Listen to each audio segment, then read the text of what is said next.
Welcome to another episode of the Big Brothers of Destruction podcast. It's the Masaku. It's your boy. Swag Switcher in the building. And man, we are here just to talk about the wild, wacky world of wrestling and just what we have seen this week. And this week has been no different than it has been anywhere else. It is Snoozeville. We've been literally sending each other this meme. Yeah, we gotta share it with y'all eventually. I mean, I'll post it. I post it every once in a while. Like whenever we show the meme, it's like that's it. Just the knockout. So when it comes to this week, before I even start talking about this week, I don't know if how true it is or like I have not found any more what's the word I'm looking for? Facts or concrete evidence. Yeah. But going into our friend who is retiring, John Cena here. Damn, I ain't got my Cena shirts no more. I've heard that John Cena is not going to get his lick back on Brock Lesnar. No. So you've heard that too? Yes. That was a one-off situation. What are your thoughts on this? You know, I'm going to say a quote from the good old AJ Styles. Apparently, it was beat up John Cena day. And that's literally what the world is saying and what they're cool with right now. I myself, what else you supposed to do about it? Like, just deal with it, bro. It's stupid. But they have already fumbled this fucking run. They have already fumbled it. What else can you do? I've had been battling with myself, but I think I've officially decided I'm going to just wait. Because when I first heard this information, I thought to myself that, maybe I should make a video. I thought about making a video talking about it and giving my feels on the whole John Cena experience as it is. But what I think I'm going to do is I'm going to wait. I'm going to wait till after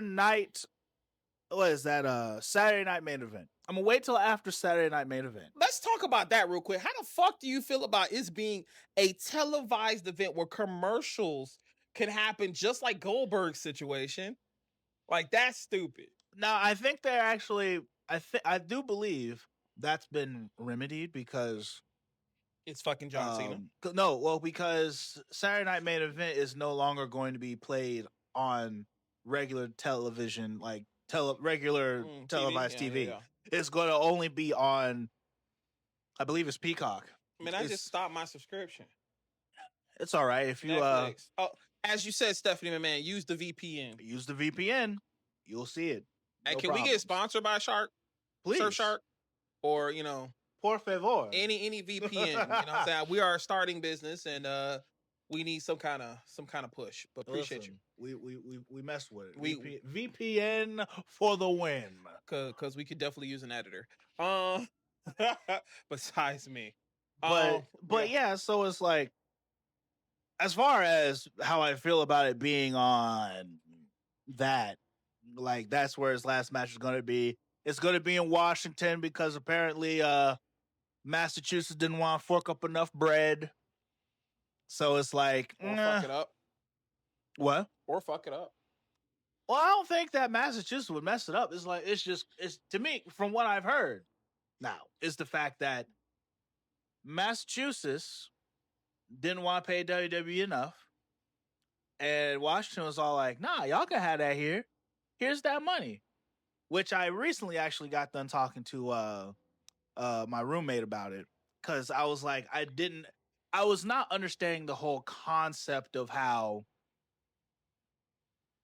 you get paid to show up in somebody's location to further get paid to perform. So, to my knowledge, and correct me if I'm wrong, it's basically like saying like, yo, we want you at our location because it's going to bring people here. They are going to want to spend money. And therefore, yes, we are spending money to make you, hey, we want that pay-per-view here because we know people will come here.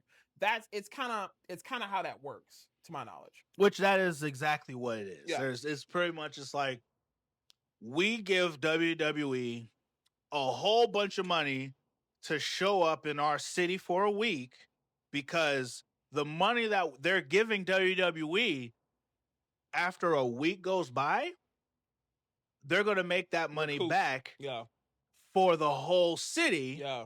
Because WWE is such an attraction, it brings so much more dollars and so much more eyes to their city and to that place where they're having whatever event that they're doing. Yeah, because it's like businesses get paid, which therefore they get back to the city because tax and all that kind of stuff. Exactly. So, yeah, or attractions or things of that nature. Yeah. And I was talking about with WrestleMania, right? How it's in Las Vegas. And I'm like, when you think about how much money already goes in WWE are going to make, all right? So think of it this way, right? Because like WWE is getting a bunch of money from Las Vegas for them to have WrestleMania there. Cool. Now, that money that Las Vegas gave, they're going to make it back because so many people are going to be coming to Las Vegas to watch the show. Yep. But then I was thinking about how much money WWE is about to make because, granted, when WWE gets there, they still have to pay, you know, like whatever the little state tax stuff is, if there is any, and then they got to pay for the venue and all, and you know, and pay for the people who are going to be working at the venue and all this other stuff. But it's like, when I think about how much money that could possibly cost, I then start thinking about how much money it costs just for the front row alone at WrestleMania. And for those who have not seen or have heard... Oh, I put it on the last episode. Yes, because I know we talked about it. But if you have not watched our last episode, you should. But throughout the ether of the wrestling annals right now, there are videos of people recording themselves going to Ticketmaster, looking up the price for the front row tickets, and seeing how much it costs. And so, as we know, for one person, front row, 2 nights, $32,000 plus. Okay? So when you think about one night, okay, $32,000, that is 2 people in the front row, $32,000, right? I do believe the rough. So wait. So the tickets together is 32,000. So that is one. So if you and I, wanted to go for one night, the combination of the money that you and I are spending to sit in a front row seat is $32,000 for one night between the both of us. Oh yeah, because we had the conversation about basically doubling that, which technically is $64,000. That is yearly salary for some people. So $64,000 is what it would cost for the both of us to sit front row for one night. Well, yeah, that's for one night. Because no, that's for 2. Well, what I calculated, because you brought up the fact it's 32 for both. Yeah. So I calculated 64. Oh, so that's that's oh yeah. one night. So yeah, that's one night. But either way, if it was 2 nights, it's still the same amount. So I was like, I think so for one night of people sitting in the front row, I do believe that it's pretty much is about like what? Like 6 people, I think it was. 3, 6, 9. About 6 people. That's for one night. 6 people equals $1 million in money that they're earning for people sitting in the front row. Jesus. Now we count that for how big is the stadium? Normally 71,000 people sometimes. Yes.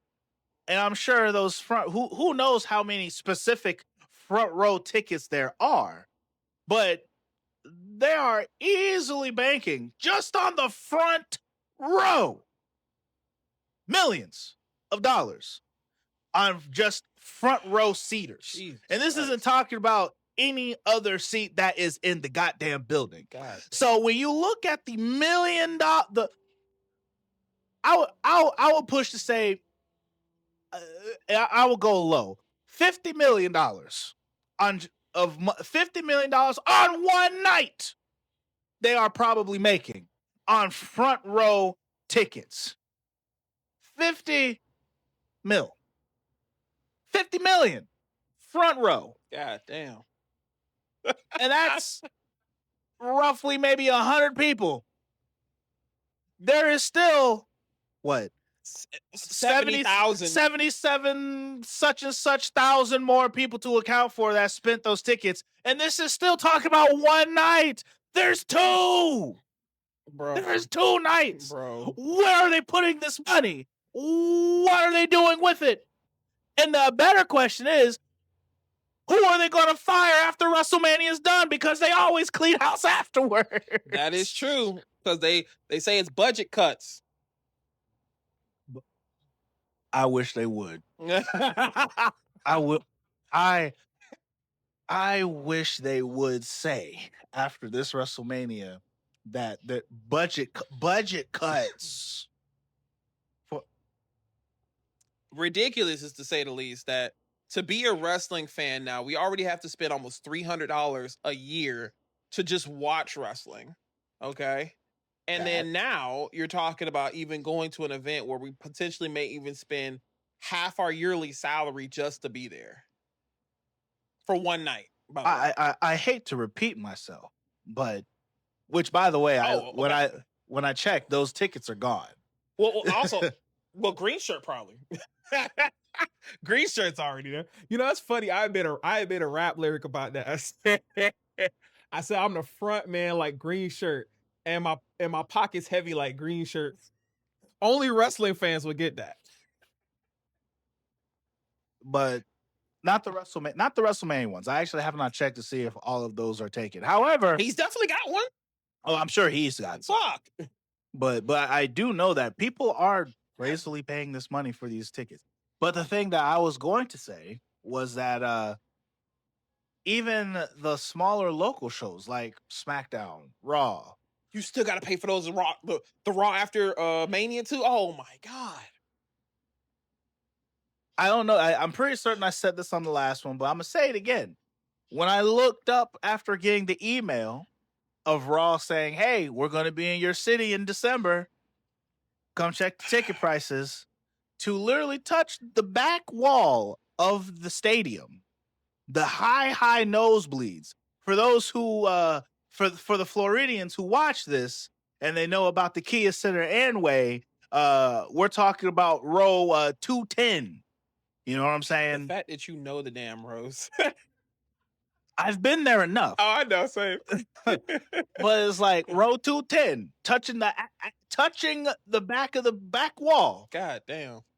Jump high enough, you might be able to touch the ceiling. Was $107. And that's before tax. Back in the day, those used to be like $50 ticket. Cheaper than 50? Yeah. Listen, for what? Like TD Waterhouse, man, back in the day. Oh my God, TD Waterhouse. Fam, $100 used to get you on the floor. You right. $100 used to get you on the floor. You right. I know when we used at least if not 2 to 3. When we used to go, like one of the times I know you and me, we went. Yeah. We fucking, what was it? We probably spent. You talk about the time all 4 of us got together. We went and we brought our belts and stuff, and we got middle row. Yeah, yeah, that middle row was like 2 something. Nah, it wasn't even 100. It wasn't even 200 or anything. Nah, it was. I want to say when taxes was added, it became 100. Yeah, but initially it was like they were probably like $75-$80. And that was to get like maybe like four levels before floor. Yeah, floor. We was like really, really close. 4 levels before floor. And then I know one time, me and my mom we spent what? 30 we spent like, because we showed up there and bought them at the door? At the door before like after everything and right before the show was going to start. Mm-hmm. And we was able to get tickets. We spent like what? Maybe like $40? And y'all got the back rows? Back row in the middle section. Mm. Great seating. Could see everything and still enjoy. But $170, $107 before tax and Anway fees. So those tickets probably cost like maybe like $130 when you add the tax, the service fees, da. Gratuity. What? I mean, probably convenience fee goes into all of that. And that's not including if you're trying to use the ticket for parking, which parking is also going to be like 30-something bucks. Now you had those people that would try to sell tickets too while they were there as well. Listen, this is the time to be a scalper.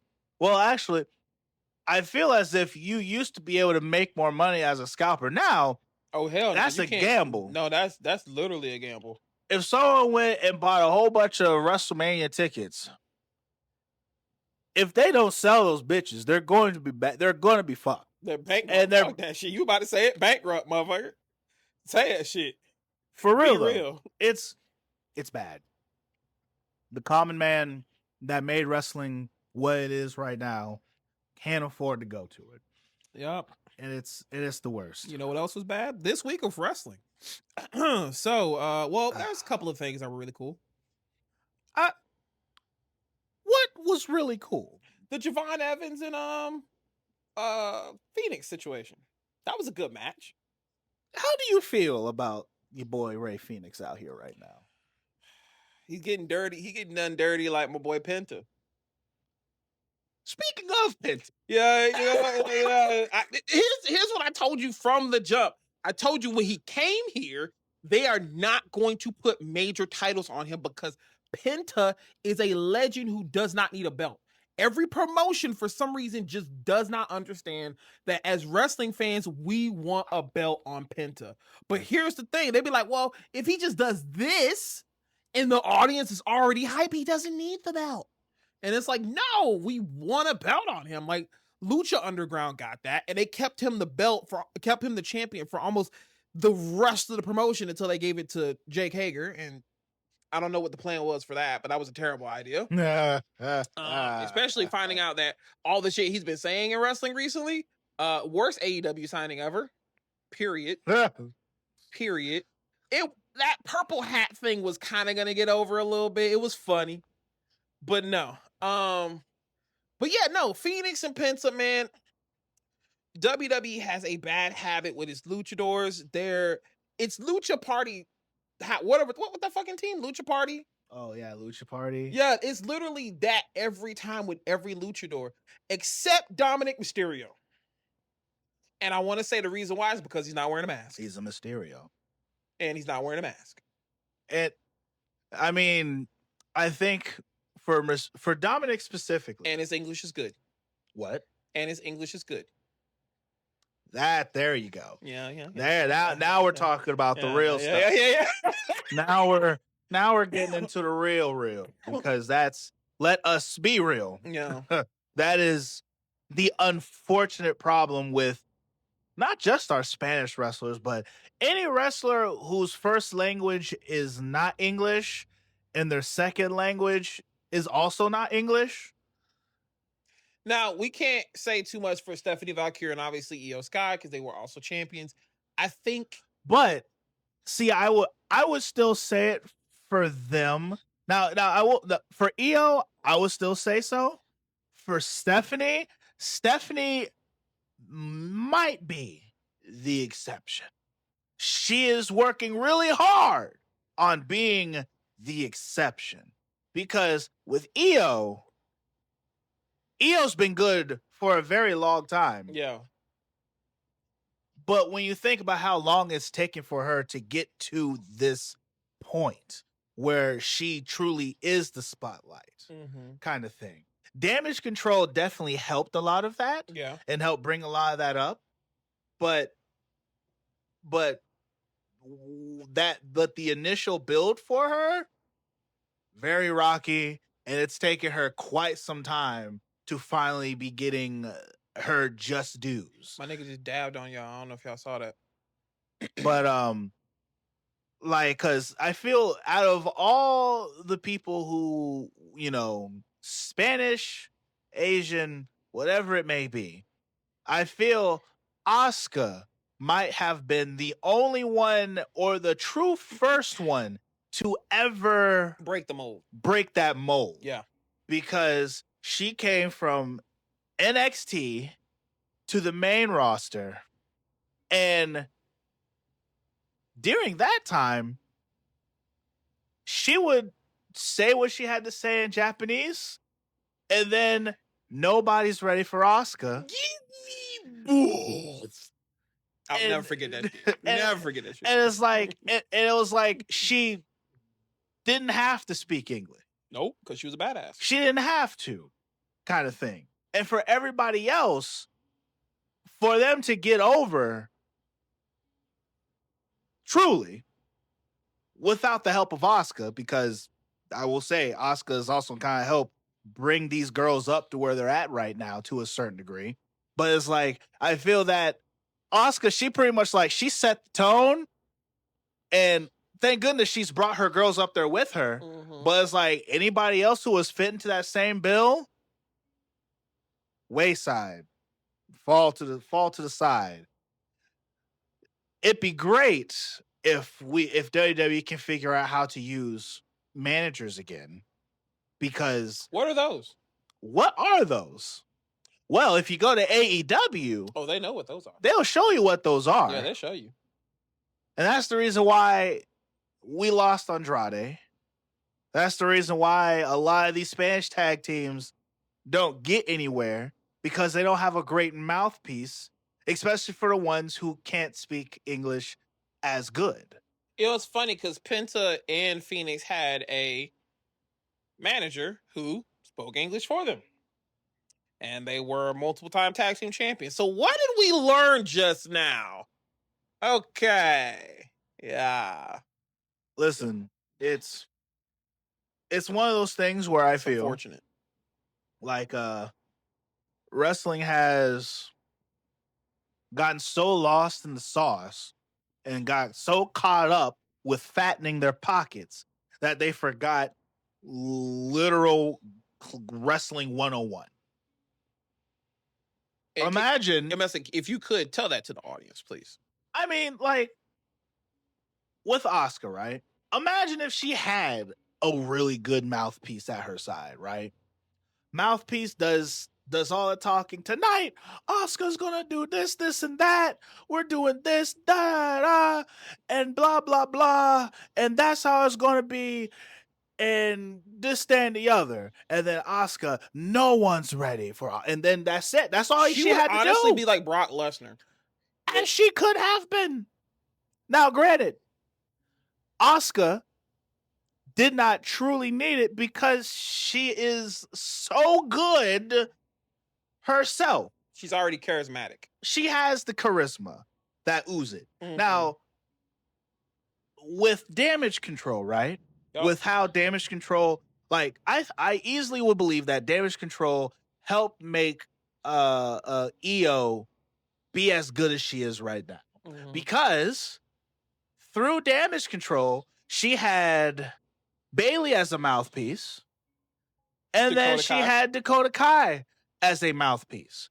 Yep. And even more so, when they kicked Bayley out, they had Dakota Kai really boosted her as a mouthpiece to where she's at right now. And then at that point, once she got the belt and she was still with Damage Control and they were doing their thing, and then her having her little back and forth with Rhea at that time and stuff, all of that has made her a made female.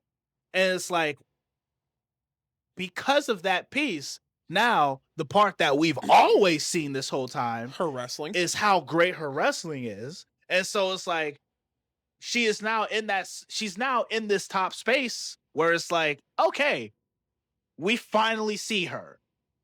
And her wrestling is so good, you can't deny her anymore type situation. And because she had those people on the side that kind of helped bring and drag her up to that top spot is why she's so good right here. And that's the problem that happened with our boy Andrade. Because Andrade, when he first showed up, he had it. Him and Selena Vega were perfect. And he was making that build and he was getting somewhere. In NXT. And then, well, he had Selena Vega also when he came to the main roster. No, I'm just talking about in general, his first run. But NXT, his NXT run, from what I've heard, I didn't really watch him when he was in NXT. But I know he did, he won the title at one point, right? He beat Johnny Gargano. Yeah, he had a really huge. They had like one of the best matches of the year with him and Johnny Gargano. and that's the thing with Andrade. He's a great talent, really good in the ring, fantastic wrestler. Might need to lay off on the gas a little bit there, but he don't want to learn English, and unfortunately, for a predominantly English speaking audience, I don't want to speak for everyone, but from just my observation, it is hard to get invested in someone when you don't understand what they're saying. I mean, yeah, that's that. A perfectly good segment is the Io and Asuka segment where they're speaking Japanese to each other.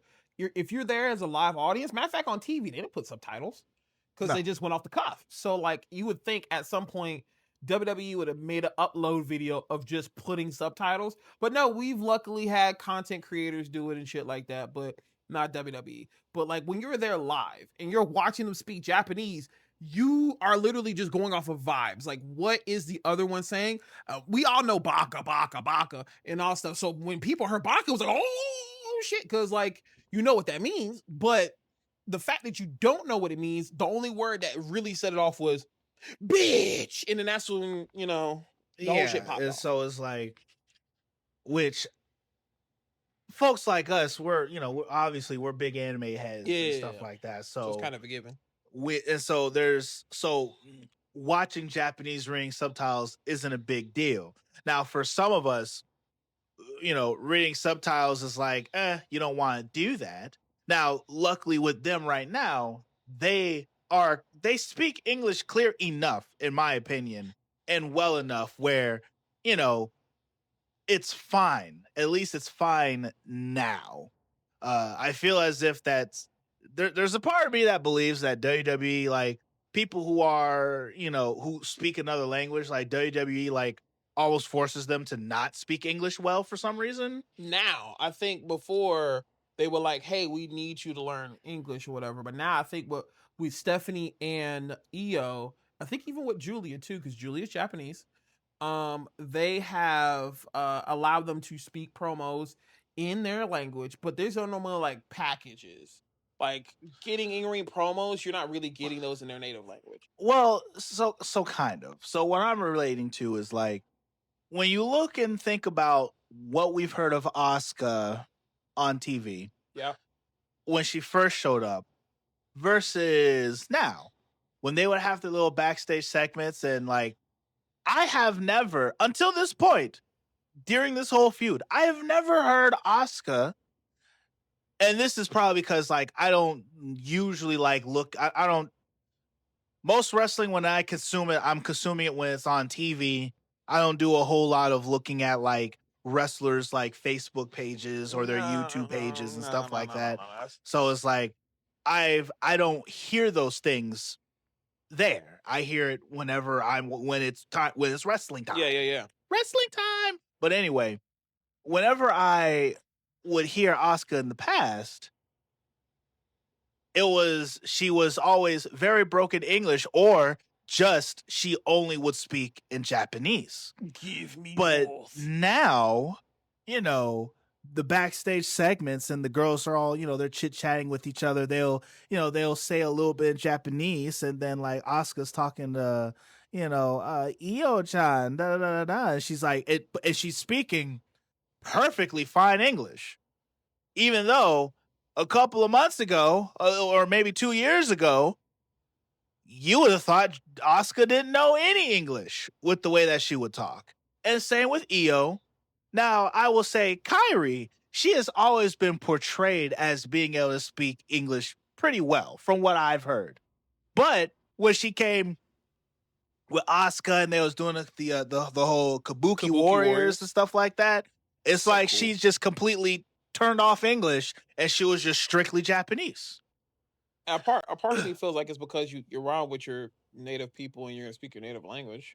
So but sure, if we want to throw that there, whenever they cut promos backstage, it's like they speak as if they don't know any English at all. Shinsuke Nakamura, I know good and damn well he speaks perfectly fine English. Yeah. But then Shinsuke comes out there and, you know, he is full Japanese. Yeah. You know, his English sounds so horrible and bad, like you can't understand him unless, and so he just talks in Japanese. And so it's all like, but I've heard you before. I watched an interview and you said everything in English like it was fine. So it's like, why is it that when you're there, you speak that way, but then if I met you on the streets, it's all like, oh, you speak perfectly. Then why do you have this hard ass accent? It's because the writers don't know how to write foreigners. Apparently not. Just like with, and even to go all the way back to when we were talking about Penta, I was under the impression that Penta knew absolutely no English. Yeah, no, I actually messaged him years ago about getting one of his shirts, and he messaged me back, and he was like, hey, fortunately, I don't have any other size no further than 3X, sorry. And I met him in person, too. Even, that wrestling con that was here, in Jacksonville. No. During the WrestleMania, that one. Yeah. Yeah. He was there for a brief period too, and spoke to me in complete English. No problem. I mean, he has accent, but like no problem. Which is fine. Like Yeah. accent is fine. But it's like, but then for TV, they'll make it seem as if they have a super duper thick accent. And it's like they fresh off the boat. Yeah, like as if they just like literally just came right from, you know, from their home in Mexico or in Puerto Rico type situation. Mm-hmm. And so it's like, I don't understand. Like, I almost feel as if it's, and this is like conspiracy theory talk here, but I almost feel as if it's like a way of like keeping their push at a certain level, because it is widely known that most people prefer dub over sub unless, you know, they're really, really about that life type situation. I was with you until you said your standard person, bro. Okay. Your absolute standard person. Okay. When you think about wrestlers, all right, not talking about people like you and I. No, what I was more so thinking about was you were saying they were containing that push because, yes, as a normal person, we are used to everything in dub, right? Like everything in our native language. Everything needs. So we want everything in our language. We don't want to sit here and read. We just want to watch and see things unfold. So basically, hindering a person from getting over because they making them like, hey, you're a foreigner, you don't speak our native language. So to keep you from getting too over with the audience, and then, you know, boom, giving you the belt. Speak your native language. Pigeonhole you into, because I say this, but then you look at all the Spanish wrestlers we've had up until this point, right? And the only super big one that has happened has been like, well, for the most part, Rey Mysterio. That's it. I mean, we do have legends that will come in there like Ultimo Dragon, all them kind of thing, but like, still, no. But it's like you look at now, like with Dragon Lee, I feel as if Dragon Lee might be the exception. I think they just dropped the ball with Dragon Lee. Yeah, they fumbled it too early. Like, he came in, he was red hot in NXT, then goes to the main roster, then just gonna let him join the LWO. Yeah. Which to me, that was... I love what Eddie did with the LWO and WCW, because basically that was real emotion and everything. But to me, LWO is no different than Lucha Party having that shit. Like, they just don't have masks on. Yeah, well, not even. And they're also no different from El Fantasmo. Literally, it's the same. They're just the bad guy version of LWO. Yeah, type thing. And it's like type shit. They're kind of sort of in this weird holding spot type thing. And then I think now what's really going to kind of suck for them right now is the fact that, oh wait, now we're like super partnered up with this with AAA, the Spanish company. Oh, well, we're just gonna send all our Spanish people over there now. Yeah, the Phantasmo wins the belts. Oh wait, and now we got Dominic Mysterio as the heavyweight champion. Which, by the way, good idea. The healing up from whenever Ray had to put the belt up, healed that the fuck up. But Dominic, like I said before, Dominic Mysterio is definitely the exception for a couple of reasons. One, as much, he is literally Eddie Guerrero. I don't give a fuck what nobody says, bro. Let's talk about this man's run, and it needs to be studied. My man started out with Rhea, then went to Liv, and then potentially could have had Roxanne. And then also, my man has been a Intercontinental Champion. Well, has he been a tag team champion too? No, he didn't get the tag. Okay, belts. so he was a North American champion. And I forgot who was the other person that potentially. Oh, it was Tiffany. Tiffany even made a move on one time. My man's run needs to be studied. He is the legit Latino heat. Bro, it's the mustache, dog. Why you think I'm trying to grow one? Is that what you're trying to do? I'm trying to get some shit going, bro. Some shit, bro. Listen, I'm looking at yours and I'm like, man, you really trying, bro. Yeah, man. bro. The derma roller is working. I mean, we get something, you know. While I'm literally contemplating cutting all this off. Like, crazy as shit. Go ahead, swap faces, man. Shit. Nah, I'm fine. I'll keep what I have. Oh, fuck. Listen, fun fact, freaking what you see right here, I have not taken a razor to my face since June 11th. And the only reason why because you did the goatee thing, yeah. And the only reason why, the only reason why I shaved a little bit of my face at that time was literally because I was going to do an interview I was doing a job interview. That is the last time any type of Clippers have done anything here. It's a blessing and a curse. Yeah, rub that shit in, bitch. Anyway, listen, there are some people who just would grow to the point where they look fully homeless. I just grow to a point and stop. I can see that. Like it's like your hair has a. All right, we've grown long enough. But miscellaneous things that we talked about in this wacky world of wrestling that we're known today. Let's go over these shows. So, actually, the only other thing I did want, just going off of that last little tangent that we were on about, when you look at Nakamura, right? Look at how he came in. He came in, great big ball of fire. He used to come into the ring and he would cut promos, but they would make him cut promos and like he has this heavy ass accent. And then after a while, he just stopped cutting promos. And then his decline started happening when he just only cut promos in Japanese. And now we just don't see him anymore. After his last little stunt where he showed up, won the heavyweight title, took it from LA Knight. You mean the U.S. title? I'm sorry, U.S. title. What did I say? You said heavyweight. I wish. Because he came back as the cybernetic, almost like samurai, and I was like, I'm liking this. Y'all already know I'm liking this. And the new theme song was dope. Don't even get a chance to enjoy it that fucking long because he was in and out. In and out. And as soon as he was out, he was out.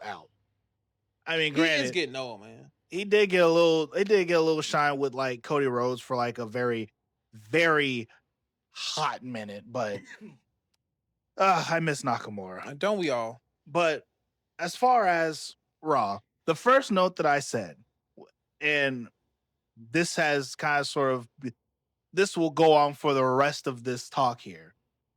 Story equals entertainment. And we're not talking about our homie Story. But he's okay too. Fuck that nigga. He said, not me. So I say that because the hottest thing happening on Raw right now is the whole Io Sky and Asuka situation with Rhea Ripley. Mm-hmm. Okay. And the way that they started off Raw, continuing on with that story, because that's what ended Raw the other night. Yep. Which was great because it was something different for once. Just a little something different.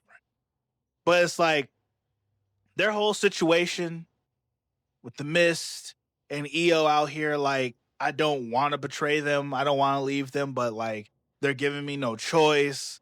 And Rhea out here almost, it's funny because there were a couple of points where I'm watching where Ia and Io are reacting and talking to each other backstage. And I'm like, are y'all about to kiss? like, I wish Rhea Ripley would look at me the way that she's looking at Io. Goddamn. Oh my god, I didn't even think about that. All right. Bro, the way I wish she would look at me the way she was, that concerning but almost like I want to fuck you eyes. Like I'm getting mixed signals watching this segment. Like, Rhea, what are you what are you saying here, girl? What are you what's happening right now? Fam. Like, if you go back and specifically it's specifically when they're backstage and she's all like, "Ew, I'm sorry that this had to happen to you," and da da da da. She was macking. Bro, I'm telling you. I'm telling you. Hey, look, man, it's Io though. I'd have did it too. You know what I'm saying? I bet Io. It was worse the week prior. The week prior, when they were talking backstage, I was like, and how close they was. I'm just all like, chill. God damn. Like, I'm just waiting for it to hit the fucking, where they do the flick the hair behind the ear thing. Oh my no, not bro. Not the Twilight shit. Slow down. Bro, I wait for Rhea to hit one of these maneuvers. No. And I'm just like, oh God. Oh God. I think you're projecting. I might be. No. I mean, yeah. I'll accept that. Yeah, apparently that was the hottest segment to you. Yeah. Whoo! Yeah. Let me tell you. Yeah, that was the hottest segment for you, all right. Yeah. I had to put some muscle shirt on. Straight hentai on this bitch. Shit. Anyway. Some Aussie hentai. Like, what? I mean, they both from the same side of the world, so you know what I'm saying? They're not very far away from each other. What else are we talking about with Raw, sir? I'll be honest though, like, outside of that, the only other thing that's really happening with Raw right now is Cody Rhodes and Seth. I have to give it to them. And maybe it's because the bar has just been set so low in recent times, but I have to give it to them because of the fact that they are really making us actually give a damn about a champion versus champion match where neither of their actual titles are on the line. It's crazy to me. It is very interesting, but the only reason why is because we've had so many battles between these two that were legendary. I mean, shit, the Hell in a Cell match. Who could ever forget that moment? Him shedding the jacket and seeing that pec, and Cody still doing that fucking match. Story. I'm putting that on the screen. Story. Like I said, story. There is story there. I'm gonna put a counter up too. You might as well, because it gets worse after this, because of the lack of. But it's like, there's so much story in the Seth and Cody situation where, and then the fact that Seth has done the thing where he has made me believe and has sold me on how he feels and his view on everything. Seth is so in his mind, and Cody Rhodes is looking at us like, hey, we're friends. It's just a nice little bout. Let's see who's the better champion right now. Seth is over here on some Vegeta type shit like, nah, fam, you're not better than me. I know I'm better than you. We're not buddy friends here. Like, no, don't do that. Don't patronize me. I'm the best. I'm the quarterback. This is my team. No. I'm gonna change everything and all this other stuff, and it's great. Side note: do you know that Goku has never beaten Vegeta or Yamcha? Goku has never beaten Yamcha. Oh, I guess not. Now, Goku never beating Vegeta, this I know. Yeah. I make this argument all the time about the fact that Goku has never... Let me put it this way. The first time they fought, Goku did not beat Vegeta. And the second time they fought, An L is an L regardless of what you say in the time that the L is delivered. Goku allowed Vegeta to win, which means Goku lost. Yes. I just want to put that out before I saw a video clip of it and I was like, oh shit. Actually, you're fucking right, but continue. And I also think in one of the recent movies, Vegeta also beat Goku. Yeah. In the movie with Gohan.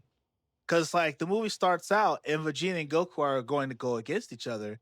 And at the end, Vegeta is going on about the fact that he beat Kakarot. Yep. In the little bout that they had. Yep. And so it's all like, the only person Goku has ever truly beaten was Frieza. He actually never beat Cell either. But anyway. No. Yeah. But Goku also knew he couldn't beat Cell. Yeah, no. So that's... But wait, hold on. Wait, who was saying that Goku could beat Cell? No, nobody said that. Oh, okay. I was about to say. After pod. I shouldn't even brought that shit up. Anyway, what's going on? What else is going on? That's one thing you can't do with swag, bro. If you talk about anything Dragon Ball Z, it will be as long as y'all got your facts right. I'm just saying. It's like oh man. It's like niggas saying that Broly will lose to Goku. Get the fuck out of here. No. But anyway, that's it for Raw. We're going to SmackDown now. That's all I Shaq. That's all I cared about with Raw. Because everything else that happened on Raw, who cares? Yeah. Like the Vision tag team match that happened for the bajillionth time and then Roman comes back. Like, so what? Oh yeah, that's right. Roman Reigns did come back. Big whoop. So SmackDown. There's literally a meme of it's like PLE shows up on Raw, gets hurt, goes away. PLE, like it's same thing. But continue. SmackDown. Mellow don't miss. Yeah. I was actually a little hot about this one. Because I was like, damn, Miz, that's how we doing? But it did give us still a... Mellow comes out there, gets attacked by Miz, and then Aleister Black comes out there. I was like, damn, sucks, nigga. All right, so I'm going to take this challenge. My thing about it, because like I even saw some people say, like, what was the point? And if somebody says, oh, well, they confused, it's like, nobody wants to see that. Nobody cares. We want Mellow with championship, sir. He is him. Him does not spend time with somebody like The Miz, because Miz is nowhere near him. He may have been him at one point, but no. Like, we need him to go against people that actually matter. So, yes, I do agree. But considering that they're not going to do what they did with Stephanie Valkyrie, where she was gone for so long, and then she just shows back up finally at this pay-per-view and beats Io Sky and takes the title. They are wanting to, let's put him on TV a bit more again after we put him on the shelf for God knows how long. Here's my issue with Mellow's situation too, because it's like with WWE and how they're treating him, like, I feel like if anything happens, he would go to TNA because you can't see him going anywhere else. I definitely don't want to see him in AEW. Don't want to see that. Funny enough, though, he has the body type that AEW likes to push. But they're not going to make him a heavyweight champion. Oh, God, no. I'm talking about the promotion that is going to recognize who he is and put the big belt on him because he needs the belt. Like when he was NXT champion, he was truly him. And I would hate to be like, well, so you basically tell me he's only an NXT star? No, he has the capability of going. So no, well, I know what you meant there. Okay, never mind. For a second, I thought she was about to like talk out of him. Like, nah, bro. But you mean like actually he is? But you know what? Fuck you. But I failed to understand what WWE is doing with him. Like, is he going to be one of those situations like Kofi where you've been in the company for years and then we finally put the belt on you like 10 years later? Here's the problem I feel is going on with Mr. Mellow, all right? Mellow is in a position where he should be a main event star, but the main event is so cluttered with extremely powerful names that he just gets outshined. There's no room for Mellow at the top. And there's not going to be any room for Mellow at the top, in my personal opinion, until after next WrestleMania. I don't even think that's happening, bro. It might not. I think it's good. Like they're gonna, because like people have to fizzle out, like Cody. It had to be like Orton or Drew or something like that. Some people have to fizzle out, and I just don't see it happening in the foreseeable future. And that's his problem. He's in a position where there are so many extremely powerful and established big names at the top that people like him, there is a hard stop. There is a hard ceiling that no one can get past because this upper echelon is so strong of an upper echelon. And the problem with wrestling right now is the fact that because this upper echelon that's up here is what's making the company all of the money right now, that's all they're going to focus on. Yeah. They're not going to focus on anything below right now because that's not putting more dollars in their pocket. Mellow is not going to make them money right now. And that's just the unfortunate bit on it.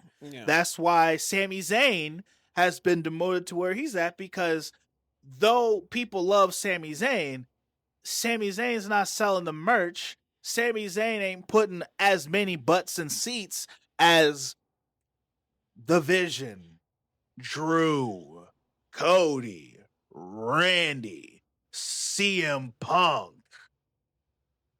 All those names that I just said. You didn't say Uso. Damn, that's crazy. I mean, if we're talking about the sales and merch, sure, we can put the Uso in there. But it's like, but, and then when you put him in there, though, right? So, and that's me sliding him in at that very bottom.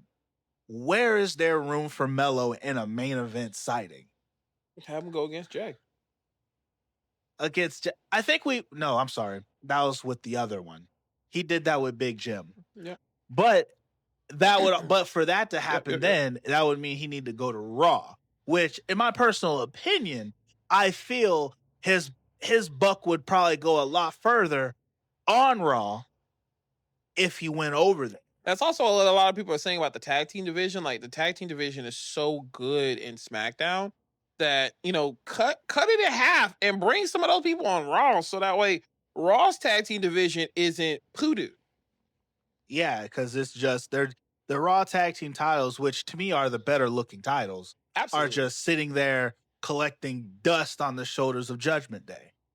Because Judgment Day is in their own little storyline, whatever the fuck whatever that is. Whenever that implodes, that's been going on for like almost a year and some change now. See, the problem with the Judgment Day situation is because we were waiting for Liv Morgan to get better and get back so that they can do the whole Judgment implosion. I thought she was just filming. She injured too? No, she's hurt. Remember Io Sky? Not Io. But she was stepping away to film something. I mean, she can film now because she probably doesn't need her shoulder for filming. But like, she got hurt. Literally, she was in a match with Kairi, and like Kairi did like, what was it, like a front face like Russian leg sweep? I thought it was a dislocation. No, I'm saying the move that happened, she like did like one of those like type moves, and then she just fucking, and that was it. They carried her out, and that was the end of that. So, but it's like Mellow is him fighting Miz is all he has right now. It's disgusting. It's either he does this dance with Miz, which will at least lead him hopefully on to something else afterwards. He does this dance with Miz, and then maybe he'll get more. But otherwise, he has to wait till after WrestleMania or till someone dies or something or gets injured. Released maybe first. Damn, die, my nigga? Like first? That's the first thing. Not released, not something. Not AEW bound, nothing, just dead. Damn, boy, that's crazy. Like, it's the reason why I feel like right now, everyone who is in NXT right now, thank God they got the TNA thing going on, because it saves them from moving up to the main roster to do nothing. Yeah. Like right Like now, Uba's got you. Oba Femi is if Uba, if they bring him up to the main roster, the fuck is he? Yeah. I mean, he's apparently not. Apparently the whole thing they said is they're gonna keep him down there for a little bit longer. As they need to. But he's not going to be during the TNA invasion, which is fine. To me, honestly, somebody had posted like it would have been a cool story to bring into a rematch. It's like, yeah, okay, we need you to come over here and help us with the TNA situation. I know I just took the belt from you, but let's work this out. And if what you could have even did even worse to spark the feud is during the tag match or whatever, the trios match, have Femi cause Ricky to get pinned. See, that's what I was gonna say. Yeah, that's that and make that's my thought on that. Oba Femi's gone right now, and then like when they do this, rematch, the invasion angle that they're doing, the showdown. Sorry, the showdown. Showdown. I apologize. When they do the showdown, when they do the showdown. Like, literally, we get into the nitty-gritty of it, and then we have Oba Femi coming there, full King Kong mode, no pun intended, and he just starts... Nick. That reminds me of some news I heard recently, which I'm like, damn, that's unfortunate. But you got to tell me later.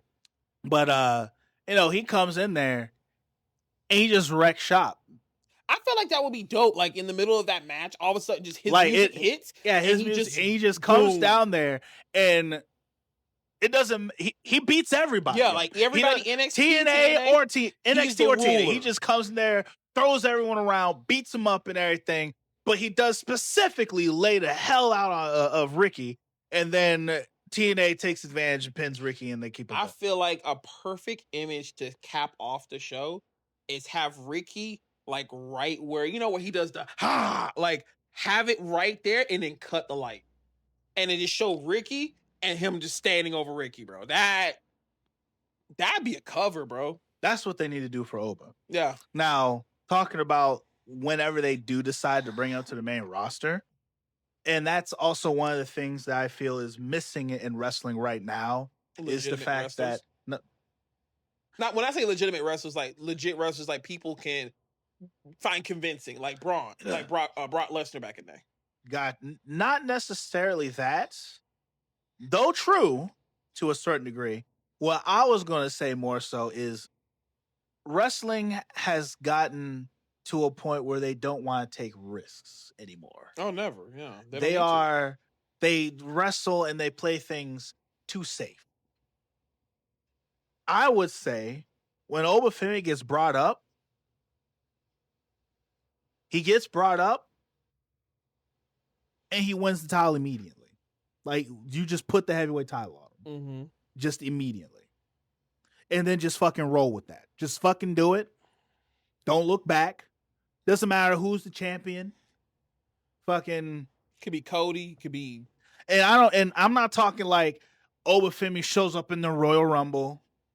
Wins the Royal Rumble. It's got to be like the WrestleMania situation with Orton, and it's just like, who is my challenger? You don't know. All of a sudden, and it's just him. Yeah. Something like that. Or can you imagine walking down Mania doing the? That should be lit, my nigga. It'd be nice. It'd be tribal as shit. It would be great. God. But like, I just like because that's when you think about how things were like back in the day and in the past. Yeah.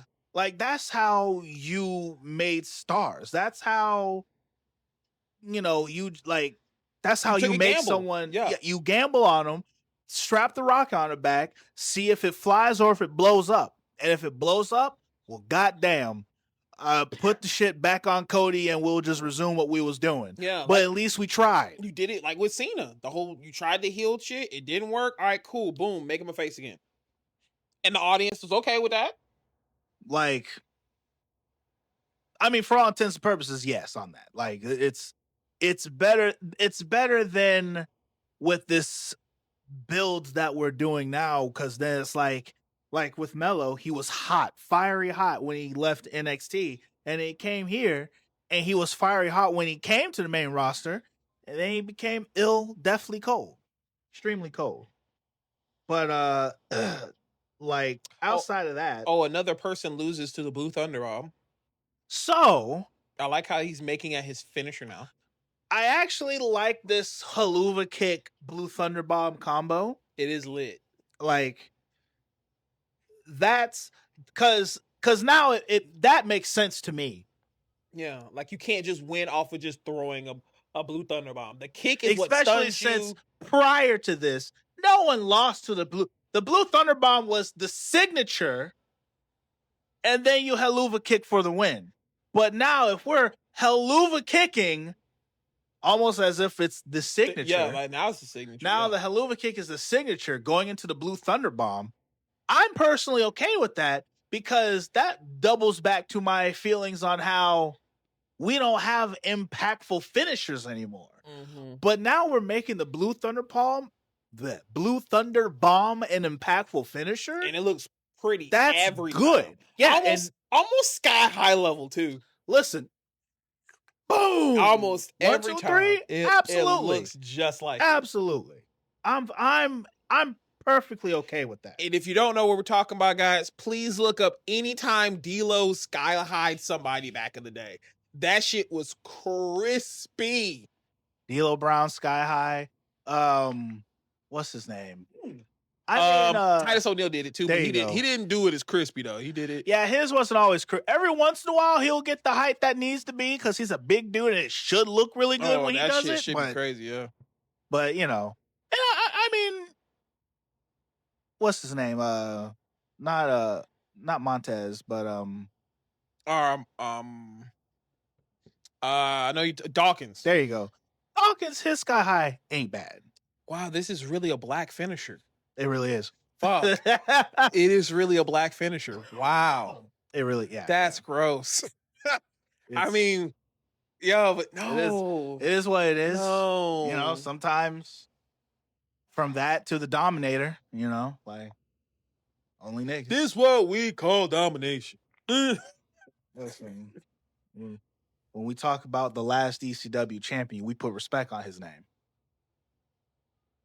No, the last true ECW champion was Ezekiel Jackson. Actually, I would take that back, because we don't need to be talking about RVD right now.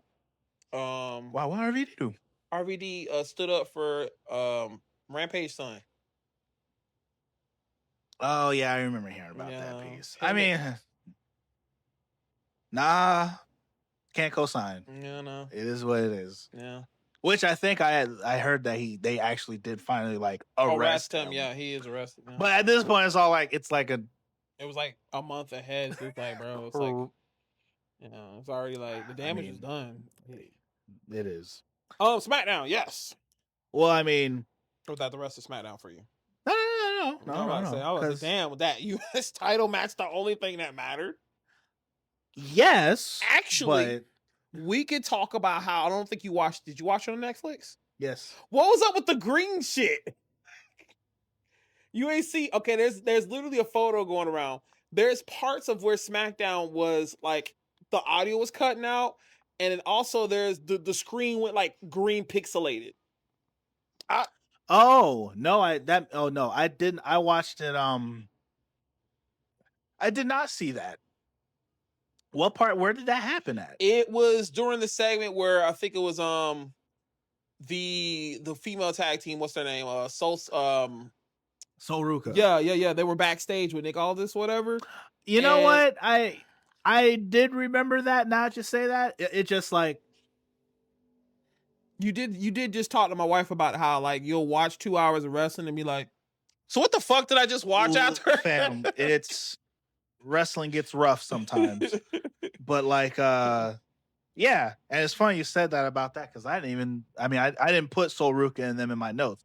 But because that is not for me, the whole situation with Sol Ruka and them, it's like it's whatever. It's cool, whatever.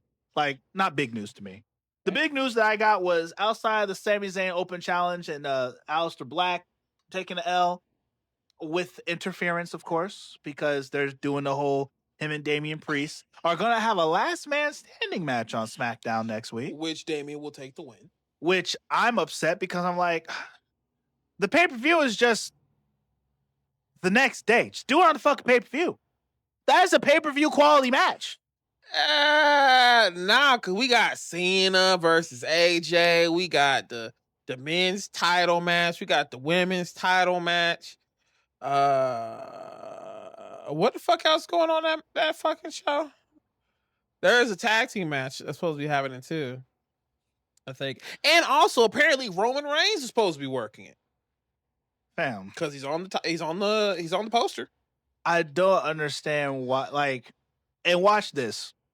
I'm almost willing to put money on it. That match is going to be really good, and then we're going to watch the pay-per-view, and all those matches are going to be really mid. And then we're going to be sitting here like, man, why are we having mid matches on pay-per-views? Why are we having matches that you used to exclusively only see on pay-per-view on a SmackDown? Because it's must-see TV, Swag. What are you talking about? Must-see? The only things that I have down here that was must-see was the Sami Zayn Open Challenge, the contract signing, and Cody Rhodes and Randy versus Division. And even then, that's laughable. Also, that was the mega powers right there. What, Cody Rhodes and People Randy are saying Orton? that is the equivalent of the mega powers. And because Orton is going to implode and turn heel on Cody, which everybody's wanting Orton to be heel again. I mean, it makes sense. And Randy Orton does his best work when he's bad. It's just that Randy Orton is in this day and age where it's hard to boo him and it's hard for him to be a real heel. No. You don't think so? No, I'm saying like, no, it's hard to boo him. But more so the thing is with Orton too, it's like he should be the equivalent of an anaconda. How powerful his character should be. But back in the day, as a Viper, he had to do cunning stuff. He had to do things that his body can probably not do anymore, or the character that he could play anymore, because he's not that person. He had to die. He had to dig in deep, and as he was a snake in the ring, he was also a snake in real life, and he is not that anymore. Yeah, he is a grown. He is a grown man. Father right now. He is Guile at his well, no, technically Cody is Guile. I mean, the whole thing with Randy Orton and Cody, you know, with that eventual turn that's probably happening down the line, I'm not mad at it. I'm kind of okay with it. Like, I see it probably, like, I feel as if it'll probably take full fruition. You think Mania? I feel like it might be a Mania match. Because, I mean, we're getting close to it, so what will probably happen is Cody keeps the belt. Orton either wins. The belt's not even on the line. Well, no, I'm just saying. Cody's keeping his belt all the way to Mania, obviously. He's not losing it to anybody else. Like, let's just be real. And then Orton either wins. He either does one of two things. He either wins the Rumble, or he turns on him, and he turns on him maybe around December. And that build from December all the way till Mania is just the back and forth between them and making that match thing. Oh, that is a long, tough build. It is, because when you got like what are the stakes besides the belt? Like Cody's, unless you put Brandy in there in some way, shape, or form, and Brandy don't got a contract. Oh no, absolutely not. Keep Brandy away from the ring. Well, I mean, like, yeah. Oh, damn. I don't need her. I don't need her there right now. I mean, unless Orton pulls a Triple H and goes to Cody's house. I like how your eyes lit up when I said that. Only just for the sure idea of just wanting to see something like that again. I mean, WWE's, in fact, just everything in the world pulls on nostalgia so much because it gets us popping. I mean, shit, that's why the dumbass pipe bomb from Cena happened. Nostalgia. Having CM Punk go back to his thugonomic gimmick, nostalgia. So what would be more nostalgic than Orton kicking in this man's door and he sees, or it could be vice versa where Cody does it. Either way, he does something to Brandy. I mean, it's just at that point, I'm just trying to figure out what's the story and build that would lead to that moment, because that's wild. Well, they show for either of them to be kicking down one or the other's door. Well, I mean, he has to punt Brandy. He has to punt her. Oh, jeez. And then here's the thing, because they've been showing signs of Orton holding the belt, and like, so he could be like, man, I had to become a killer to get you. Like, he could even make the whole thing like, you the American, the American nightmare. You're the patriotic eagle, and I'm a snake. Didn't you just compare Randy Orton to Vegeta a little bit ago? Yeah. So what you're pretty much what you're insinuating is that he's gonna get Randy Orton's going to have to go Majin. Yeah. To completely break himself away from Cody Rhodes to fight Cody Rhodes at his full power. But to actually lose. Yeah, because he's not wearing that belt. Which, the thing about Cody, I love Cody as a character. I love this, but like, because of his star power, there are certain matches where it's like, that looks like it'll be a great match. Cody is not losing that match. And that's a big issue when it comes to a lot of the stories with Cody. Now, I will say, and that's what makes this coming up match with Cody and them interesting, with Cody and Seth, is because it's hard. There's room to say Cody Rhodes should still win, but there's also a good chance that Seth Rollins is going to take this W. And that's nice to have because there's uncertainty. What if I told you that probably won't happen? What? CM Punk. And now that's a thought. And the Vision comes out, which causes the Usos to come out. CM Punk is supposed to be on Raw coming up, yeah. So.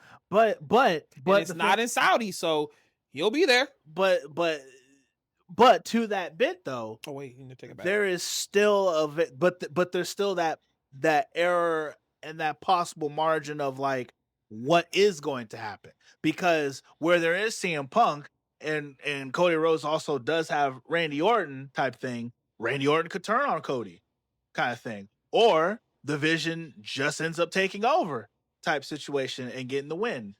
There's a lot of elements that are making this match something I actually want to see. I see what you're saying, because just like now you have so many possibilities. It's like, okay, we have this tag match coming up. Boom, we have that. Okay, does Orton try to help Cody whenever the Vision comes out there and then actually turns on and therefore giving Seth the win? Or does CM Punk come out there because the Vision starts fucking shit up and then CM Punk tries to help and get the win, and therefore does Cody actually get the crossroads and get the win because of Seth's egotistical mind, and therefore he crashes the fuck out next night on Raw. There is so much story. Yeah. Okay, I see you now. And it's the interesting part. That's what wrestling used to be back in the day, man. That's what it used to be. For more than one story. Yeah. There'd be at least 3 stories with a soft 4th one. But now it's just one story that has all of these elements. I think they got that formula from the Bloodline situation. It said, we got to put all our energy into one story. And that's a problem. That's a big problem. Because the difference is, at least with the Bloodline, well, no, I can't even say that. Like, it kind of worked with the Bloodline, but like, because when you do think of that, now I should say that, because when you think about that, do you remember anything else that was happening at the same time the Bloodline story was going on? No. Do you remember who the tag team champions were? Oh, that's right. The Bloodline has. I'm sorry. And then they literally had they had every both belts. Yeah, so it was like, yeah, but they had every belt. So then it was like Roman Reigns has his storyline. The Usos has their storyline with the tag team division. Who had the Intercontinental title or US title at the time? No, No, he didn't. No, yeah, have he it. never had a belt while he was with them. No, but fuck, I don't know. But see, and that's the problem though, because it's like we don't remember that, but we remember everything that was going on with the bloodline. Damn, so it's like right now bitch. we got everything going on right now. Yes, we know what's happening with the Vision, Was it KO? but like who's paying attention to what the United States champion's doing? Who's paying attention to what the Intercontinental champion's doing? And it's like it's not as bad, but there's no real story going on. That's crazy. But they do have one big story going on, and that's the one that they're putting all their energy into. And that's why people like Mellow, people like Penta, and all of them are just kind of falling to the wayside because they're there. They're wrestling. You see them, but what they're doing is not memorable. And this then goes into our AEW. The lack of story. Mm-hmm. So when I tell you, the only thing, this was the 6th anniversary of AEW. I thought that shit was kind of popping. Like, it was, story-wise, no, but the shit was kind of popping for a 6th anniversary. AEW is the place where people go to watch wrestling. They have the best wrestlers in the world. I don't know if you're joking right now. AEW. Oh, boy. What the fuck's happening here? But at the end of the day, what is a wrestling match without its reason and its purpose? Listen, bro. When I watched the 6th anniversary of AEW, the important bits that I put in here. Number 1, Andrade is back. That was the first match. Andrade is back. Who cares about the match? Can we talk about... Oh, sorry, before I finish. I got something that I want to get off my fucking chest after that. Nah, spit it. The Don Callis family is the fucking NWO, my nigga. I'm so tired of this. I am so tired of this, bro. Every person coming in and shaking the hand, bro. You are the fucking NWO, and I hate it. I hate it. Because if you guys have this many niggas in your faction, why do you not have all the fucking belts? Why? Why do you have not all the belts? You should have everyone. Everyone. With that many motherfuckers in your team. People don't even get the chance to shine, like Josh Alexander, man. Josh Alexander, I hate the fact that you went to AEW because you would be amazing right now in NXT. Like, I feel like you left at the worst time. Maybe you just didn't know what was going to happen. But, like, if you just stayed a little bit longer, you would have been in that merger with NXT and in the real world would have saw your wrestling capability going against really fucking talented people.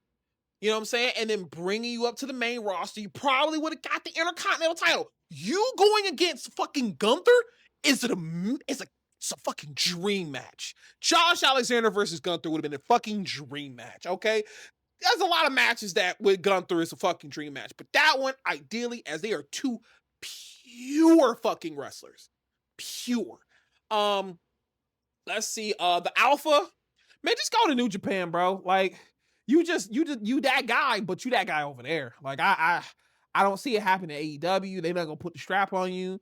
They gonna keep you with Don Callis, and then you got this little flirtatious storyline with you and Okada. And Okada, bitch, like what the fuck is going on? Like how do we got a dynamic where it's one?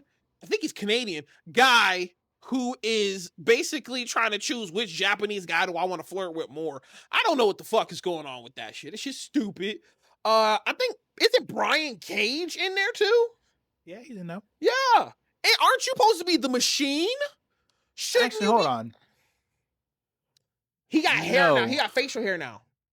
No.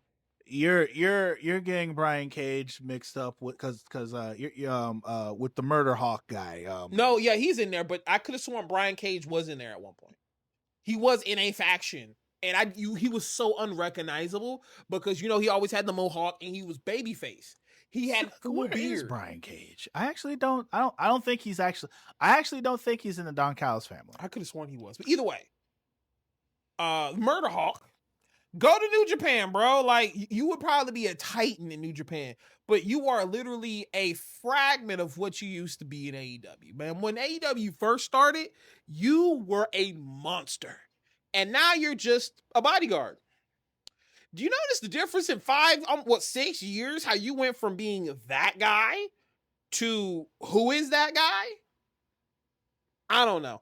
What else who else is there? Anybody else is there besides Kyle Fletcher? I don't really see what AEW sees in him being in the next heavyweight champion. I don't see it. So I looked it up real quick, and you are correct, actually. Brian Cage is there. Brian Cage is indeed a member of the. Yeah, that's what I'm saying. If you look at him now, he does not look the same. I don't think Brian Cage has been on TV, though. No. But he is part of the Don Callis family. That's what I'm saying. At least as of the last time he was shown. Either way, there's too many niggas in that faction. He's been part of the Don Callis family for this month would actually be a year. He joined it back in October. And how many times have you seen him?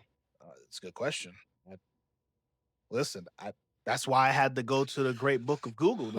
This is my frustration. Like, if you're going to create a faction that huge, it needs to be dominating the entire fucking promotion.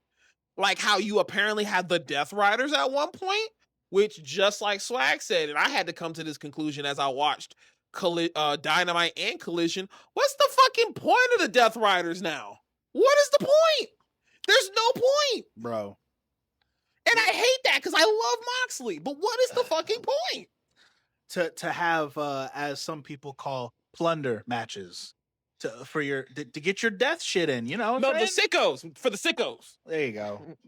For the sickos. That's really what it is, for the sickos, as they call them. And they're apparently accepting that title, by the way.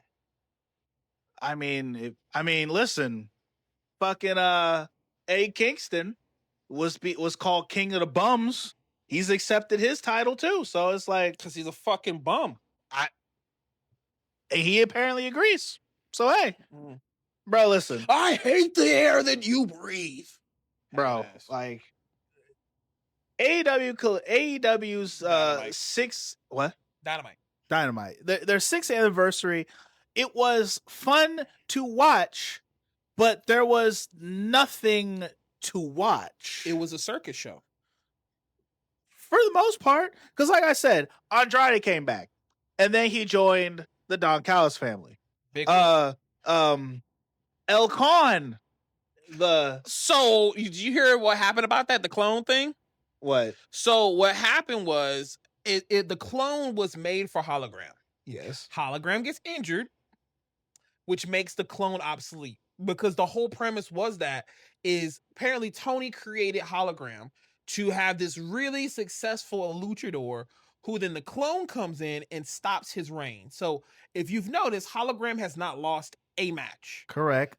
They made that a big statement. And the whole premise Toni wanted was to build this luchador so this fucking clone could beat him. Which is crazy. Because if what you're saying is true, because literally Kyle Fletcher was going to have title versus streak. And what ends up happening, almost conveniently, he gets injured, and they had to cancel the title versus streak match, and instead they gave it to Orange Cassidy. Yep. Which is where El Con shows up and looks like Hologram, but then, it was funny because at first I was like, everyone's like, wait, Hologram? I thought it was injured. He's back. And then I noticed how he's wearing like the blue mask. And it's like, and then I noticed that like his tights gave it away for me. I noticed the tights were red. I'm like, oh, that's not Hologram. That ain't him. Mm-hmm. And sure as shit, betrays, what's his name? Betrays Orange. He gets the brainbuster, turnbuckle, DDT, Northern Lights dangerous situation. Movie. And then he loses the match. And then he takes off the mask. And now he is a more rugged, tatted up version of Hologram, El Con. And so, but he also joins the Don Callis family. Yeah. And you know what's about to be luchadors? You know what's funny to me? Watch how we see Mr. El Igolo leave WWE as he was thrusted into this unnecessary tag team conjunction with Rey Fenix. And he gets put one with him. Just to come all the way to AEW to be thrusted in a tag team with another masked luchador and El Con. I'm waiting for it. If it happens, my nigga, I'm waiting for it. And at that point, it's all like, so what you're telling me is you left WWE so that because AEW will let you stay on the gas and they'll probably pay you a little bit more money for doing so. That's what you're trying to say. And then also you can go to other promotions and win their titles. I guess there's that nobody gives a fuck about. Yeah, because no one cares about... Or I feel like Monet might actually challenge him for that belt. No. The only person who is really allowed to probably walk around and be able to show off that they have these other titles is Monet. That's what I'm because saying. Josh Alexander is a heavyweight champion of another promotion, right? No. Oh, you didn't know? Damn. Yes. So there's a Canadian promotion, and wait, is it the Maple one that Scott D'Amore runs? I think so. If it's that one, then yeah, okay. Yeah, no, he's actually a champion. He is the world heavyweight champion in another indie promotion. How come he can't walk around with his title? Like, why we? Because he doesn't send Tony Khan feet pics. Is that what it is? I mean, shit. What else it is? What I'm saying? I guess he so. definitely not smashing. So I need to get your opinion on the rest of Diamond, or on the what chance that Toni Storm was getting. Your favorite. Are you wanting my opinion on was it justified or like why it happened? Floor is yours. Give me what you feel. I really feel like Toni... You love those what chants, don't you? Yeah, I do. I do. When they're done right. Oh, when they're done right. Yeah, okay. When they're done right. When the wrestler is actually trying to push the narrative of using it. You know what I'm saying? But the thing is, outside of Stone Cold, who does that? Who? Well, technically with Yeet, Jay's done it. Well, that's like Yeet. That's Yeet. Yeah, but it's the same thing. But even then, he's initiating it. That's not the same thing. No, because he's had times where he'll do a promo and he'll say something like, "I'll be going Yeet, Yeet." But see, there's a control to it because sometimes Jay he'll be all like, "Oh wait, hold on, guys, hold on, let me get this off my chest," and they'll do that for him. All right. Okay, you're talking about the uncontrolled nature of what chants are. Well, because that's just what has always been. It's been uncontrollable and unnecessary and a pain in the ass, and I still don't understand why it is being used at this day and age when the man who originally used it has been retired for quite some time now. It's because it's an easy chant that the crowd can be a part of the show. But to answer your question with her promo, I don't think Toni... I think Toni needed to step away for a little bit. I feel like after that loss, she needs to be at least gone for a little bit to give other people shine. And this promo, while it was great, minus the what chance, I feel like having her go against Chris, they're only doing it to solidify Chris's reign. Which I like the promo they did at Collision because for once, Chris Statlander gave us who she was, right? We knew she was the Galaxy Destroyer or whatever, all that stuff, when she was the alien gimmick. Which actually, funny enough, you brought that up because that was also going to be my next question and thing I was going to bring up. So she's an alien again. Apparently. In which I'm like, okay, if you're going to do that, cool. You're giving me something. You're not generic wrestler number 5. Okay? You are the Galaxy Destroyer, the one who breaks, whatever. And I want to say a little bit, I was like, oh, we're back to that. Like, I'm watching the promo, like, oh, okay, cool. We have something now. So I got a little pop out of it. And I remember my wife was watching it. She's like, why are they laying on the ground? I'm like, you know what would suck if you bought tickets to watch this promo right now? And you just basically watching two people lay in a ring talk? So I can I can let you know that our good friend LX Lord Zay, he bought tickets to watch that promo. Yeah. And imagine watching a promo of two motherfuckers you can't see no emotion of because they're laying on the fucking mat. I feel like this would have been a great backstage segment of, like, say if Chris was stretching or something, and all of a sudden, like, I don't know where she lays next to her. Hello, Chris. And just like did it that way. Like, do it that way, but don't do it in the ring. The ring, you're supposed to show the emotion in the build of the promo. But if you're laying on the fucking floor, usually like two motherfuckers just talking. I mean, that's kind of what they were. Yeah. It was definitely an interesting promo. Unorthodox, but I will say, going into Collision, that was the only thing worth seeing on Collision, in my opinion. Because, I mean, we did at least get a response of why Danny joined the Death Riders. Basically, Daddy ass, you whack, and I'm around winners. And I'm like, around winners? Yeah, that got me. I was like, what? You're tired of being you're hanging around with a guy who lost the heavyweight title. And also lost like 2 other matches. Like, I don't see where nobody in the team is holding any gold. If that's the case, join the ops. Yeah, at least they got belts. Got the belts. At least, I don't know. You know what I mean? Like, but hey, he wants to be around winners, and I guess he sees the Death Riders as winners. Pop off, Danny. He will honestly be more fitted with the DOA and Ricochet right now. They're losers too. What are you talking about? What I'm talking about, like, is in like the matching the appeal. Because he definitely don't. Yeah, because definitely don't look right as a Death Rider right now. The black shorts and black knee pads. Like, what the fuck is that? You're trying to put him with. You said Ricochet? No, hell no. With Ricochet, Gates of Agony? Yeah. You gonna put this little white boy on that team? No. No, don't do that. He's not. No, don't do that. He's right. The dance would make more sense with them than it would with Death Riders, unless he's trying to push himself away from the dance, which made him over. Which is what he's currently doing with the Death Riders, is because the dance wasn't getting him wins apparently, and so, but apparently being over is way more important. Listen, it's stupid. It's ugly. It's a problem.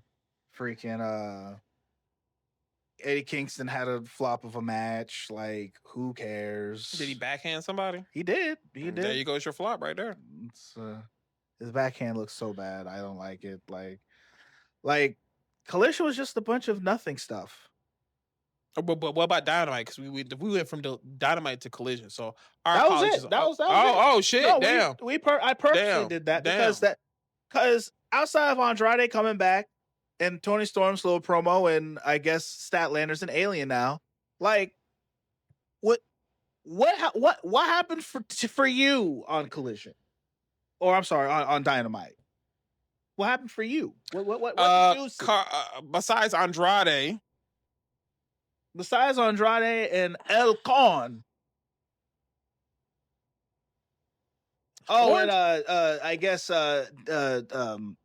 Mox and them are gonna have their the I Quit match type thing. So there's which to me is stupid because like they're definitely two wrestlers who would never say that.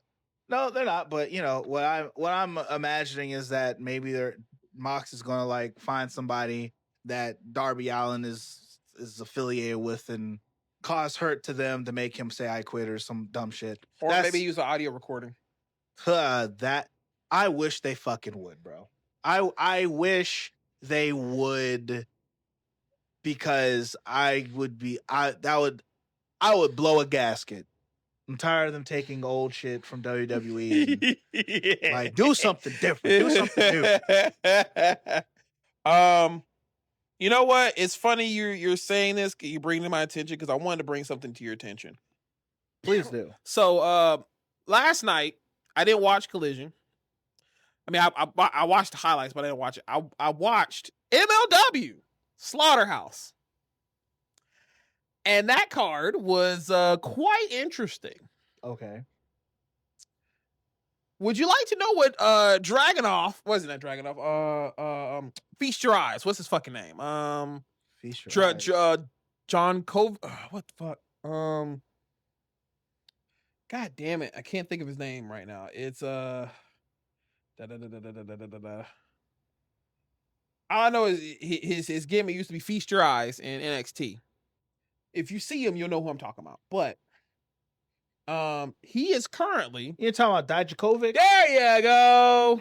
like I really had to. There you go. I had to say his name, and I'm like, did I? All right, Dijakovic. Yes. Yeah, that's. Sorry, I had the audio cut for a second, but I was trying to pull up the show, but they had a show just last night. I think it was their Slaughterhouse, and one of the matches was a cage match where the loser has to get electrocuted on an electric chair. Oh, that sounds like a WCW match that was done years ago. Yeah, I think they electrocuted Abdul the Butcher. Yes. Yeah. But the person that got the electrocution didn't even fully sit in the fucking chair. He kind of like was falling out the chair, and I know who the person is. I just want to throw it away to you, just in case if you want to watch it. But as the person's holding it, he's trying to push it on his head, but luckily he was able to showcase that his head's not touching it. He's putting his head in the way, but it was just dumb. And he gets electrocuted, and that was the end of the match. It was a very fast match. Very chaotic. There were two people from WWE you'll be very familiar with. Chris Masters, which is now forgot what his name was when I was watching it. But yeah, there was that. Okay. That match. Matt Riddle had a match. And bringing back to the reason why I brought up the previous guy, him and why am I drawing blanks on names now? End of days. Baron Corbin. Yeah, who goes by Bishop now. Okay. He goes by Bishop. They are now a tag team called the Skyscrapers. And then they're MLW tag team champions. The Skyscrapers, okay. Yeah. Got it. Yeah, that happened. Matt Riddle. Austin Aries is wrestling again, and he looks very hobo-y. Looks very much like a hobo now. I don't know. He used to be clean cut and everything. Now he just looks like he smokes a lot of weed and he's hobo. Got it. All right. What else? I just want to say this much. The pay-per-view was very interesting.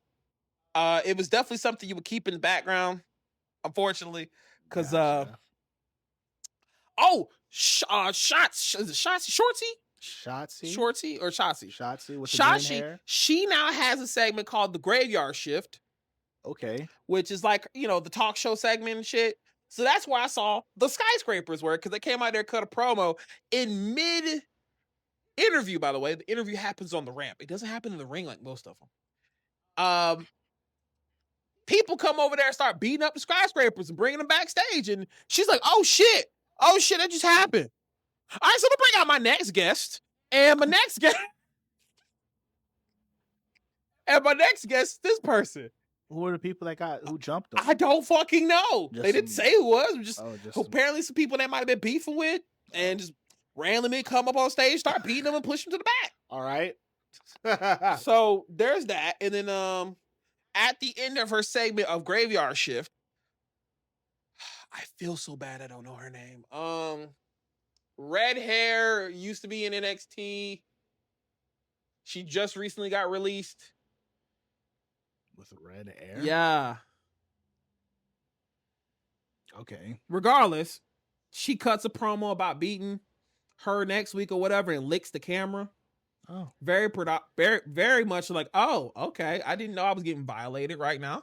All right. Yeah. But I say all this is that this wackiness of this wrestling, I think it was much more appealing than what I saw in today's wrestling with WWE AEW. Is mainly because of the shock value of like, oh, that's what they're doing now. Or two, what the fuck is going on and why am I glued to how crazy this shit is? That's fair. But that's because And that's I would, just from based off what you said, it's the difference of people who've made it that are wrestling versus people who are making a name for themselves that are wrestling. That promotion, those are people who are in a position where they're getting ready to make that next step up. Because MLW it's an indie promotion, but they're really good, very popular kind of thing, right?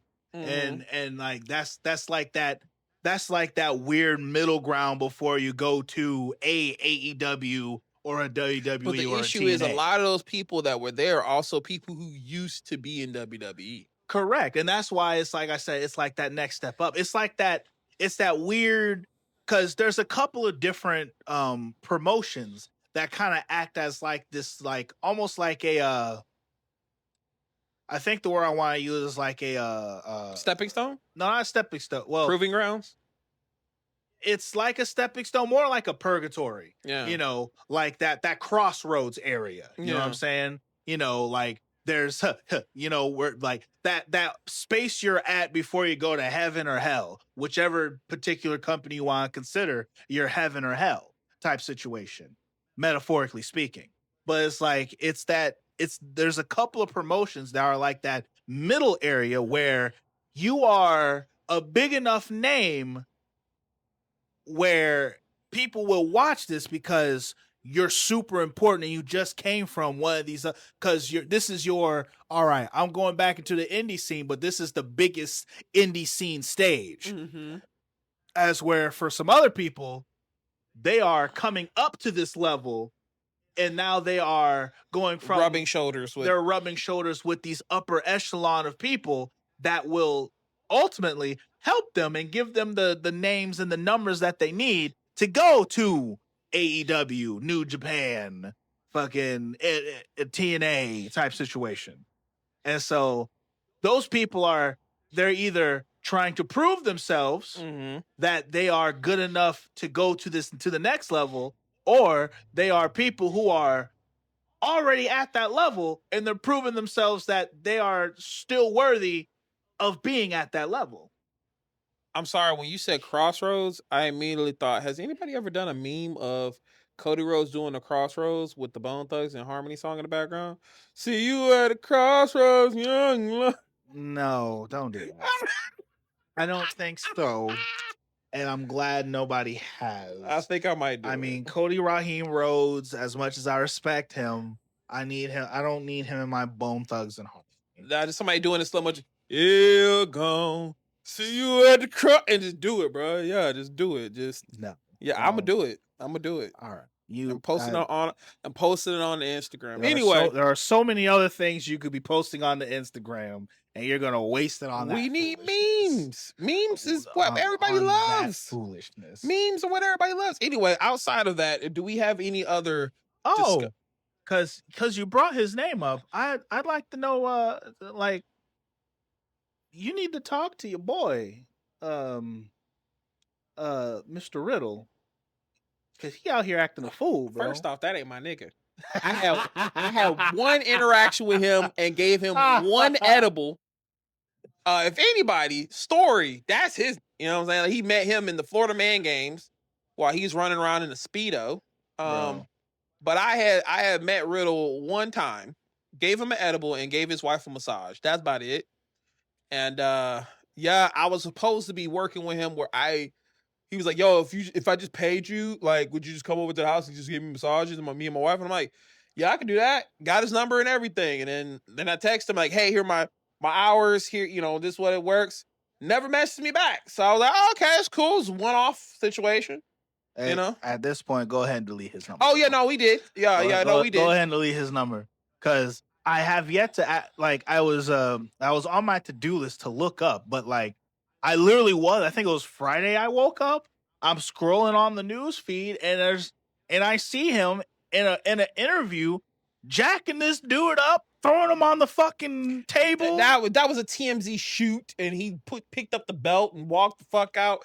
Man, he's trying to do anything in wrestling to be relevant again, and this is normally the bad side of it all. Like you went from being in WWE, and granted, you could have been sitting on some good checks if you just weren't fucking up, man, with the wellness policy.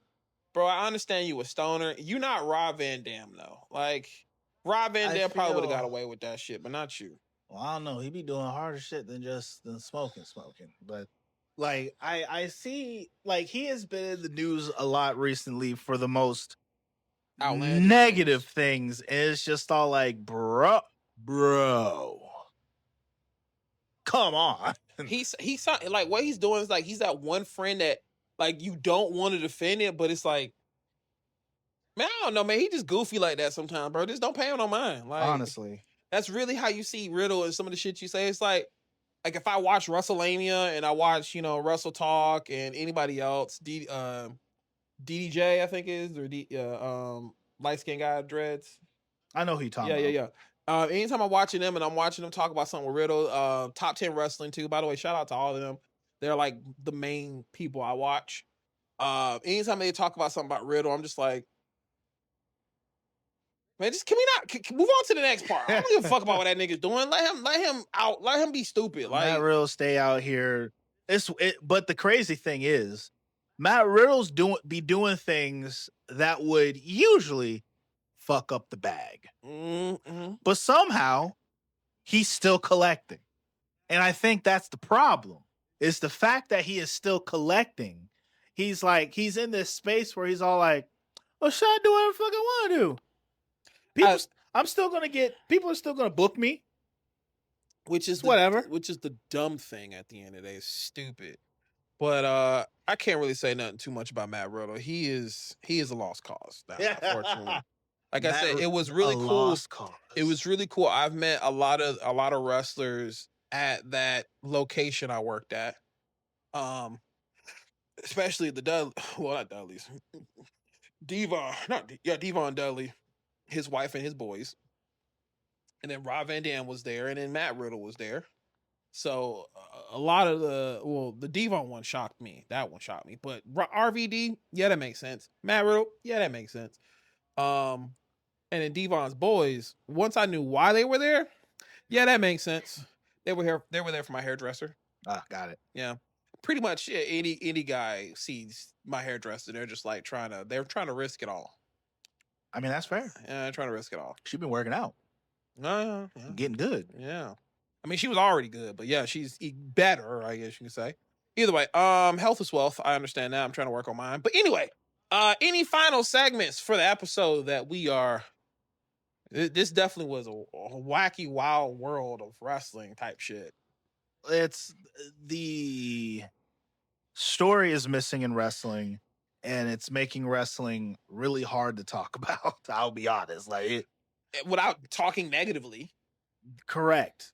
Or having something to talk about in general. Like AEW, there's nothing really that I feel is worth really going into about. Like there's nothing happening in AEW that I can be all like, let's talk about this. Outside of how booking should be done. Or how goofy that segment was. Or how goofy.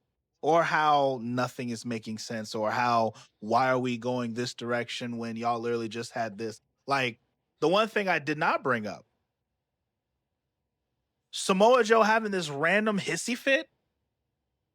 Because of the blind tag and homie dropped his belt. And now Samoa Joe feels so disrespected.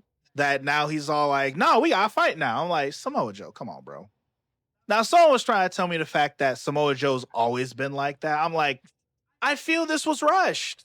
But I'm not even going to open up that can of worms because that talking about booking is a whole topic on itself with what's happening in wrestling right now. So maybe we can talk about it at a later time. But overall, fam, bring stories back to wrestling, bro. Please. I will have to second that because as we continuously send each other this message in Messenger, it's just Shaq meme after Shaq meme after Shaq meme. Y'all don't realize what we say, man. You'll watch wrestling and we'll watch wrestling and then we'll also game at the same time because trying to put that energy into like, okay, I'm going to pay attention to what's going on you get fucked every time. Like, you're like, man, I'm gonna pay attention and just watch wrestling. Okay, that was stupid. I mean, just turn on the game real quick, man. What the fuck, man? Like, something, because otherwise you will find yourself actually sleeping. I mean, I ain't gonna lie, I did fall asleep during that MLW shit, but that was because it was late at night. It was because it was late at night. That had nothing to do with the wrestling. One of my favorite wrestlers in there, Lil Kaiju. I'll talk about her in the future, but she's dope as shit. Anyway, that is going to be it here for us at the Big Brothers of Destruction podcast. Guys, let us know what your opinions are with wrestling right now. Is it snooze fest? Is it hype?